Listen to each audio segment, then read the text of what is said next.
Good morning भैया ma'am, कैसे हैं। आज मैं आपको कक्षा षष्ठ भूगोल का पाठ 2 अक्षांश रेखाओं के बारे में, अक्षांश और देशांतर रेखाओं के बारे में बताऊंगी।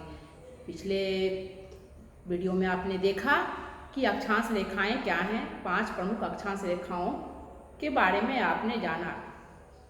आज आपको देशांतर रेखाओं के बारे में भी बताया जाएगा।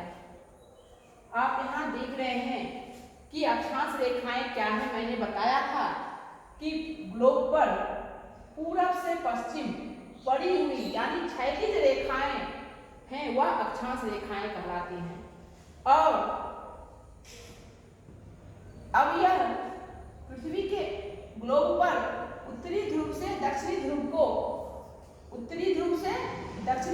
मिलाने वाली, उत्तरी ध्रुव से दक्षिणी ध्रुव को मिलाने वाली खड़ी रेखाएं, जितना है वह खड़ी है।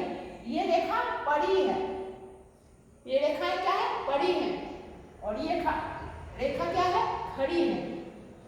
तो इनको क्या कहते हैं, देशांतर रेखाएं। क्या कहते हैं,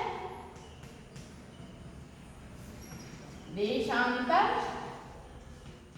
रेखाएं। और ये क्या कहला रही थी, अक्षांश रेखाएं। ये क्षैतिज हैं, अक्षांश रेखाएं। ये पड़ी हुई रेखा है और ये खड़ी रेखा है, ठीक ना। ये ग्लोब पर खींची गई है। अब इसको आप देखेंगे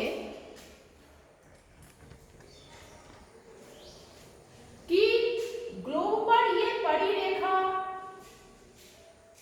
और ये खड़ी रेखा, दोनों रेखा जब खींची गई है तो दोनों के परस्पर मिलने से ये पड़ी रेखा यानी अक्षांश रेखाएं और ये खड़ी रेखा देशांतर रेखाएं, दोनों जब मिलती हैं तो एक दूसरे को क्या कर रही है, काट रही है, एक दूसरे को काट कर रही है। और उससे क्या बना, ये जाल बन गया है, ग्रिड। तो हम कह सकते हैं कि ग्लोब पर अक्षांश रेखाओं और देशांतर रेखाओं के परस्पर काटने से बना हुआ जाल है, वह क्या कहलाता है, ग्रिड कहलाता है। क्या कहलाता है, ग्रिड कहलाता है। इसको आप देख रहे हैं, समझ गए कि अक्षांश रेखाएं, ग्लोब पर ऐसी पड़ी हुई रेखाएं अक्षांश रेखाएं और खड़ी रेखा खींची गई वह देशांतर रेखाएं, जो उत्तरी ध्रुव से दक्षिणी ध्रुव को मिलाती हैं। और इन दोनों के परस्पर काटने से यह जाल का निर्माण हुआ, जो क्या कहलाता है, ग्रिड कहलाता है। यानी अक्षांश और देशांतर रेखाएं एक दूसरे को काटती हैं। क्या करती हैं, एक दूसरे को काट रही हैं और उससे बना हुआ जो जाल है वही ग्रिड कहलाता है। और प्यारे बच्चों, आप पहले भी मैं बताई हूँ कि अक्षांश और देशांतर रेखाएं बिल्कुल काल्पनिक रेखाएं हैं, यह इमेजिनरी लाइंस हैं। अब एक बार फिर से आप यह याद करें कि भूमध्य रेखा क्या हुआ। तो भूमध्य रेखा, जिसको विषुवत रेखा भी कहते हैं या इक्वेटर भी कहते हैं, वह ग्लोब पर पृथ्वी के ठीक बीचों बीच, ग्लोब पर पृथ्वी के ठीक बीचों बीच पूरब से पश्चिम दिशा में खींची गई एक काल्पनिक रेखा है, जो पृथ्वी को 2 बराबर भागों में विभाजित करती है। इसीलिए इसको भूमध्य रेखा या विषुवत रेखा या इक्वेटर कहते हैं। इक्वेटर इंग्लिश में कहते हैं क्योंकि यह पृथ्वी को 2 इक्वल पार्ट्स में डिवाइड करती है। तो भूमध्य रेखा से ऊपर का भाग क्या कहलाया, यह ऊपर का भाग क्या कहलाएगा, उत्तरी गोलार्ध। भूमध्य रेखा से ऊपर का भाग क्या कहलाया, उत्तरी गोलार्ध। और ये दक्षिण का भाग क्या कहलाएगा, भूमध्य रेखा से दक्षिण का भाग दक्षिणी गोलार्ध कहलाता है। और भूमध्य से ऊपर की रेखाएं उत्तरी अक्षांश और भूमध्य रेखा से नीचे की रेखाएं दक्षिणी अक्षांश कहलाती हैं। ठीक ना। उत्तरी गोलार्ध में भी कुल 90 अक्षांश रेखाएं हैं और दक्षिणी गोलार्ध में भी कुल 90 अक्षांश रेखाएं हैं जो दक्षिणी अक्षांश कहलाती हैं।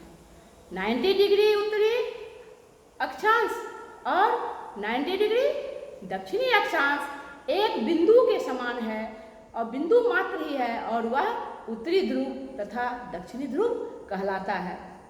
यानी अक्षांश रेखाओं की कुल संख्या आपको पूछी जाए तो कितना होगा? 90 उत्तर और 90 दक्षिण और प्लस वन किसका? विषुवत रेखा। विषुवत रेखा एक ये रेखा हुई ना, इसके ऊपर 90, इसके नीचे 90, यानी कुल 181। यानी अक्षांश रेखाओं की कुल संख्या कितनी हुई? 181 है। एक बार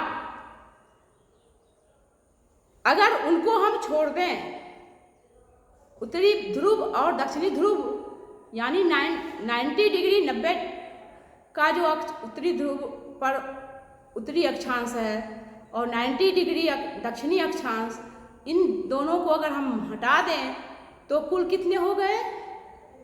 179 अक्षांश रेखाएं हुए। 5 प्रमुख अक्षांश रेखाएं कौन कौन हुई? विषुवत रेखा जिसका अक्षांश है 0 डिग्री, कर्क रेखा जिसका अक्षांश है 23.5 डिग्री उत्तरी अक्षांश, मकर रेखा 23.5 डिग्री दक्षिणी अक्षांश,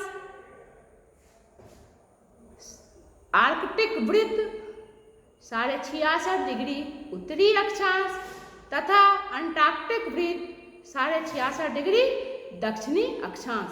ये 5 प्रमुख अक्षांश रेखाओं के बारे में आपने जाना। ठीक ना। अब हम यह अंत में जाने कि आखिर अक्षांश रेखाओं का महत्व क्या है। तो अक्षांश रेखाएं हमें बताती हैं कि भूमध्य रेखा से कोई भी स्थान जो है वह भूमध्य रेखा से कितने कोणीय डिग्री की दूरी पर स्थित है। अक्षांश रेखाओं की सहायता से हम किसी भी स्थान की जलवायु का अनुमान भी लगा सकते हैं, क्योंकि तापमान निर्धारण में अक्षांशों का महत्वपूर्ण योगदान होता है।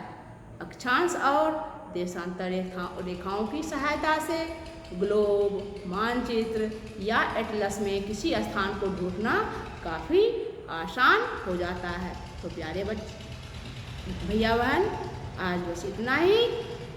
उम्मीद है आप इसको अच्छी तरह से देखेंगे और मुख्य बिंदुओं को याद करेंगे। अगली कक्षा में मैं पृथ्वी के ताप कटिबंधों के बारे में बताऊंगी।